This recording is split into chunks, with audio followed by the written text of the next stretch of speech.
So here what happens that when the Kundalini rises, when she goes to the Agya Chakra, which represents, as you say, the third eye, whatever you may call it, it is between the optic chiasma and it looks after the pituitary and the pineal body. And as a result, we have developed two institutions called ego and superego. The ego is the one which tells us, I have done it, I am doing this. Both these institutions are sucked in by the enlightenment of this center. And that's how the thing opens out. And all your karmas are sucked in. So there's no problem of karmas. Only human beings think that they are doing karmas. Animals don't. They have no sense of sin or anything. They are completely under the bondage of God. So in Sanskrit they are called as Pashu, means under the bondage. But we are the ones who have got freedom. That's why we think that we have done this and we have done that. We should not do this, we should not do that. But when the Kundalini rises and she awakens the center, then both these things are sucked in. And when they are sucked in, then you do not do any karmas anymore. You just are in a karma. You do everything. I mean, I travel, you know, such a lot, and I have a family and everything is there. But it's just happening. I'm just seeing it. I'm not doing anything as such. So when you are also awakened, there's no obligation. It's just happening. It is so. Is here where we should understand this center is bestowed upon by the great life of Christ. Christ is there. And they said that He died for our sins, died for our karmas, is a fact. Because when He is awakened, these two institutions are pulled inside.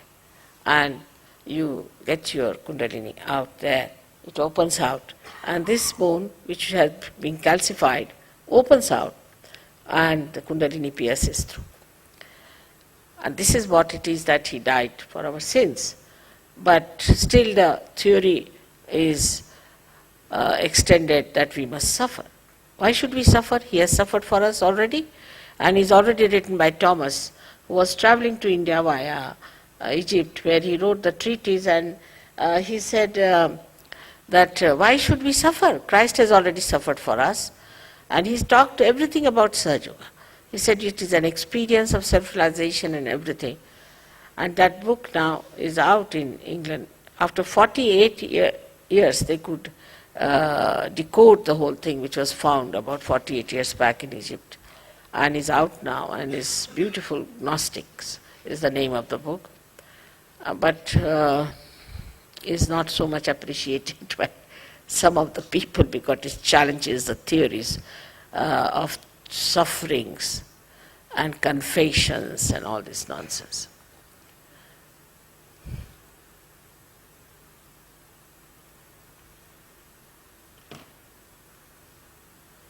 You awaken the Kundalini at will.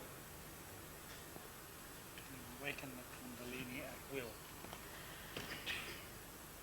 Me or you? You cannot awaken yourself. You see, you have to have one enlightened candle to enlighten another candle. This candle, which is not enlightened, cannot enlighten itself. But there's no obligation. But you can correct. Once it is awakened, you can correct it, you can develop it. First, only few hair-like strands of this energy come up and open the fontanelle bone area, and then this flow of Ru starts flowing on you, and it relaxes more of the centers, so more of these strands start coming up. So you can develop it at your will by understanding it, but you cannot enlighten yourself by yourself. Now one thing is there obstructing Sahasrara is the movement of your Agya into thoughts. That's the only thing. That's the only thing that stops your entry into Sahaja. Thoughts are coming all the time. Because a human being is born who reacts to everything. React to this and react to that, and the thoughts come in and thoughts go. There's a big crowd of thoughts. Because of that, your attention cannot cross over Agya and can reside in the Sahasrara. So first of all, one should see what sort of thoughts are coming. You have to condemn yourself sometimes. You have to say, what nonsense, what have I been doing? What's the matter with me? How could I do all that? Once you start doing that, these thoughts will start disappearing. These thoughts are coming from two angles, one from the ego and another from your conditionings. And these are so much built up within you that they don't allow your Agya to be crossed. That's why we have two bija mantras of Ham Ksham. First one is, when it is conditioning, you are endowed with this kind of a fear. I shouldn't do like this, I shouldn't do like that, is not allowed, that is not allowed. That's the conditioning part of it. Conditioning can be of many types. But the ego part of it is that I must overpower everybody, I must get this, I must be able to rule everyone. These two things are there in the mind which are all the time crossing. So it's important that we should go into thoughtless awareness. And that thoughtless awareness is the real way that your Sahasrara can be nourished by the Kundalini. Because Kundalini cannot go through, cannot pass through. And for that, as I said, there are two bija mantras. One is Ham, another Ksham. So if you are conditioned, you are frightened, you are afraid, and you had ideas about yourself. These days, the way people are describing, they'll say, I'm an extrovert. Somebody will say, I'm an introvert. Somebody will say, I'm hippie, I'm that. All kinds of things they can have attributed to themselves. But these ideas are all coming from outside. They are not from inside. To get to the inner side of yourself, to the subtler side of your being, you must allow the Kundalini to go through the Agya. To cross the Agya is a very important thing in modern times. And for that you have to meditate. If you can meditate with complete faith in yourself, this Agya can be opened up. With surrendering to the Divine. You have to surrender yourself to the Divine.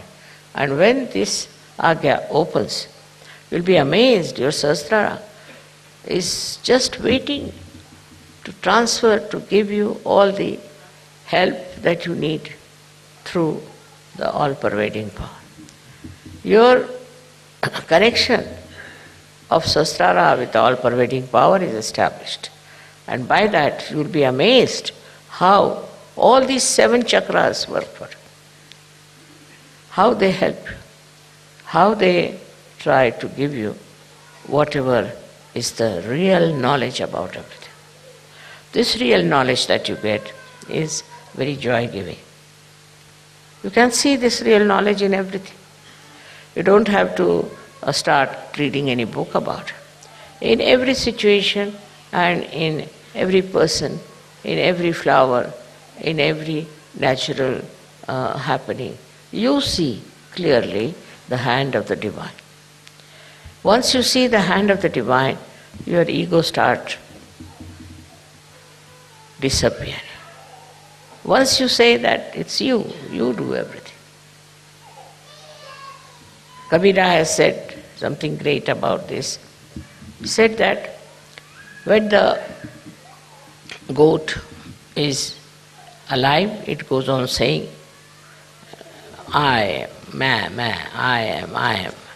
But when it is slaughtered and its intestines are made into strings which are used for cleaning the cotton, then it said, tu hi, you are.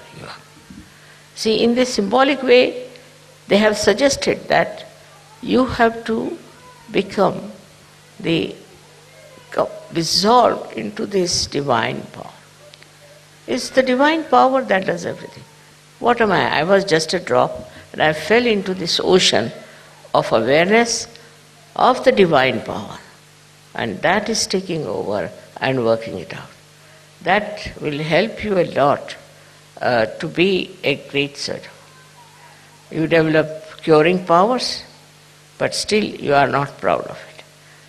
You developed, of course, awakening powers, you are not proud of it. You develop so many creative powers and you are not proud of it. You become really very, very creative, extremely creative. But the greatest thing happened to you that you become a global personality. So you start seeing the problem of every country, of every other nation where they have problems. But these problems when you see, you don't see like other people, because others may like to use it for their own purpose, maybe for media, maybe for something. What you want to see is that these problems are solved. See, your powers are so great with this kind of a mind, I would say, which is dominated completely by the divine power, that whatever disturbs you immediately is taken over and it starts working out. Many problems have been solved by Sahaja. And also they can be solved on a very universal level. If you are a global person, then what happens is that you become a sort of a vehicle, or you can become like a channel for this divine power to act, because you are purely a global personality. Not attached to this, attached to that, but a pure Sahaja personality which can be used by this divine power very easily. For that, as I told in the afternoon also, that we have to be careful about few things that we have. Firstly, anger. Anger is the worst thing that we have. Angry for what? There are people who talk like this. I was very angry. They're proud of their anger. Anger is a sign of complete stupidity, absolute stupidity. There's no need to get angry with anyone, because by anger you don't solve the problem. With anger you spoil yourself. With anger you ruin your own nature. With anger you really spoil the whole situation. So no use having any anger about anything. But if anything happens that angers you, you should settle down and see for yourself, why is it wrong? Why is it disturbing you? Your seeing itself will help this problem to be solved. You must first of all realize that you are a special personality, that your Sahasrara has been opened out to this all divine power, as if you are entered into the realm of divinity. You are great guests in that great court of divine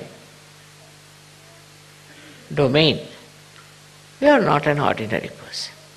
And so once you understand why you have Sahaja Yoga and why you have got realization, is that there's something special. But that should not give you any ego. It's not for ego that you have to have this, but it's for understanding that you have to play into the hands of the divine.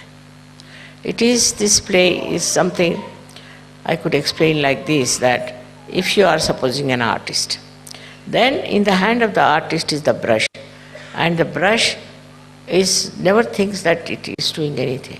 It's the artist who is doing everything. In the same way, when you are one with the divine power, you just feel, I am not doing anything. It's the artist who is doing. It's the artist who is managing. And who is the artist? Is this divine power which loves you, which cares for you, which looks after you, which absolutely is identified with you.